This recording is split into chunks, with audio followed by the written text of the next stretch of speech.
अभी ना इस डिस्कशन से मेरे को लग रहा है भक्ति को लेकर ही इतने सवाल हैं लोगों के मन में। आजकल मैंने देखा है धीरे धीरे जो यूथ है ना, जो यंगर जनरेशन है, वो भक्ति की तरफ आ रही है, बट क्वेश्चंस बहुत है मन के अंदर। हमने बजरंगबली की बात की कि वो एक चिरंजीवी हैं, वो इस दुनिया में हैं, किस तरह से उनको जल्दी उनका प्राप्त किया जा सकता है, उनकी कृपा प्राप्त की जा सकती है, भगवान राम के थ्रू आप ये कर सकते हैं।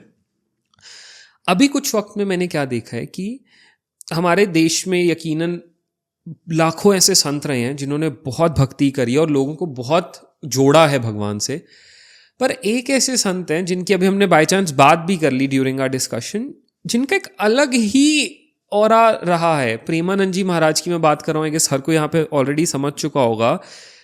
प्रेमानंद जी महाराज एक ऐसे संत मैंने देखे अपनी लाइफ टाइम में पहली बार, जिनके साथ सिर्फ बड़े या बुजुर्ग नहीं जुड़ रहे, उनके साथ बच्चे जुड़ रहे हैं, उनके साथ यंगस्टर्स जुड़ रहे हैं, टीनेजर्स जुड़ रहे हैं। मेरे साथ बहुत मतलब इतना फ्रीक्वेंट होता है कि मैं किसी अपने एक नोन यंगस्टर की इंस्टाग्राम प्रोफाइल खोलूँ and I see them following Premanand ji Maharaj भक्ति मार्ग। मैं हर किसी को देखता हूँ प्रेमानंद जी महाराज के स्टेटसेस लगाते हुए, कोट्स लगाते हुए, उनको फॉलो करते हुए, उनको सुनते हुए। उनको सुनने के बाद इतने लोगों ने अपनी इतनी गलत आदतें छोड़ी।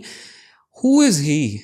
मतलब कई कुछ लोगों ने तो ये भी कहा कि वो कल की अवतार हैं, वही ये रूप लेकर आए हैं, या कुछ लोग कहते हैं कि वो डायरेक्ट भगवान के ही भेजे हुए एक ऐसे सोर्स है। हु इज प्रेमानंद जी महाराज? देखो, मैं आपको अपना भाव अगर बताऊं जी, तो वैसे तो वो भगवान के सखी हैं एक तरीके से। श्रीमती राधा रानी जी की कई सखियां रही हैं, उनमें से एक सखी है लाडली जू की, जिनके सखी उनके नाम पे ही हम जुबान पे हमेशा राधा नाम के अलावा कुछ सुनाई नहीं। सखी है। सखियों के ना अलग अलग कैटेगरी है। कुछ सखी ऐसी होती है जो कृष्ण जी की हैं, लॉयल हैं। कुछ सखी ऐसी हैं जो राधा जी की लॉयल हैं। कुछ ऐसी सखी आती है जो दोनों की लॉयल है। इनके अलग अलग कैटेगरीज है। वो शायद बहुत से लोगों को पता भी होगा जिन लोगों ने इनके बारे में स्टडी किया। तो जो प्रेमानंद जी हैं, आप देखोगे ना, प्रेमानंद जी फॉलो कर रहे हैं हरिवंश संप्रदाय को। हरिवंश जी जो है वो भगवान के बांसुरी के अवतार जो है उनके वो हैं, और उनकी ही आगे जो है उन्होंने दीक्षा ली और वो आगे अभी कर रहे हैं। प्रेमानंद जी से जो लोग प्रभावित हो रहे हैं ना, वो ऑरा है। कैसे ऑरा काम करता है मैं आपको बताता हूँ। अब जब मैं एग्जाम्पल लूँ, एक बहुत अच्छा ऑरा वाला व्यक्ति है जो भगवान की आराधना करता है। अब जैसे मैं अपने भी किसी फ्रेंड की बात करूँ, कई सारे मेरे फ्रेंड हैं, अभी एक यहाँ पर भी आए हैं। जब उस व्यक्ति के पास कोई दोस्त जाएगा ना जो शायद नॉन स्पिरिचुअल है, तो वो ना कुछ अलग अनुभूति करेगा उसके ऑरा में। पास जाने से अनुभूति कर रहा है, कुछ ऐसी डिवाइन अनुभूति हो रही है, कुछ ऐसी प्रेजेंस, एक अंदर से शांति मिल रही है, जिसे वो दूर जाने के बाद मिस करने लगता है कि मुझे कुछ तो था उसके पास। अब फिर वो नोटिस करेगा, अच्छा ये क्या अलग करता है, तो पता लगा ये मेडिटेशन करता है। तो उसे वो मोटिवेट होने लगेगा, मुझे भी ये करना है, मुझे भी आप जैसा बनना है। तो फिर वो नाम जप शुरू करना है। प्रेमानंद जी का बस इतना है कि उनका और इतना प्रभावशाली है कि आपको पास जाने की भी जरूरत नहीं है, आप देख कर ही प्रभावित हो जाते हो। So this is how it is working. दूसरी पार्ट जो मेरा खुद का मानना है, ये कहीं लिखा नहीं है, कल की भगवान आने से पहले अपने कुछ अंशों को पृथ्वी पर भेजेंगे। अंश मतलब उनकी कुछ बहुत ऐसी महान विभूतियां जो उनके सखियां हो गई, उनके शस्त्र हो गए, उनके रूप में भेजेंगी हमारे पृथ्वी पर, जो कि कहीं ना कहीं भगवान लास्ट चांस देंगे हमें कि सुधर जाओ। अभी भी समय है, आने वाला टाइम बहुत ज़्यादा गड़बड़ाने वाला है।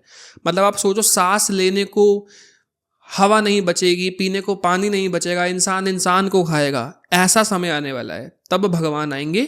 भगवान किस पे आ रहे हैं? घोड़े पे आ रहे हैं। अगर भगवान घोड़े पे आ रहे हैं तो क्या हमारे पे टैंक पड़े होंगे, गाड़ियाँ पड़ी होंगी? नहीं, सब खत्म हो जाएगा तब तक। जब भगवान आएंगे उससे पहले युद्ध छिड़ेगा एक बहुत बड़ा। तभी तो हवा खराब होगी ना एकदम से, एटम बॉम्ब्स गिरेंगे, हवा नहीं बचेगी, आपके पास टैंक नहीं है, बाइक नहीं है, गाड़ियाँ नहीं बचेंगी। आप तभी भगवान घोड़े पे लड़ेंगे। क्यों? अश्व पे आएंगे भगवान, इसीलिए भगवान अश्व पे आएंगे। इसलिए अश्वत्थामा भी है। अश्वत्थामा ने कहते हैं, अश्वत्थामा के बॉर्न होते ही सबसे पहले अश्व की आवाज निकाली थी घोड़े की, इसीलिए अश्वत्थामा नाम रखा था। क्या पता वो अश्व के रूप में भी उनका कुछ रिलेशन हो इसमें भी, कि उनके घोड़े उनका वाहन बन सकते हैं अश्वत्थामा जी, एक सूक्ष्म रूप से, एक अलग रूप से। भगवान है, कुछ भी हो सकता है। तो कहीं ना कहीं ये रिलेशन भी है भगवान का। तो इसलिए प्रेमानंद जी मोटिवेट कर रहे हैं। एक दूसरे संत जिनका मुझे और बहुत प्रभावित लगता है, शायद बहुत से लोग नहीं जानते होंगे, राजेंद्र दास जी महाराज हैं, मलूक पीठ वाले।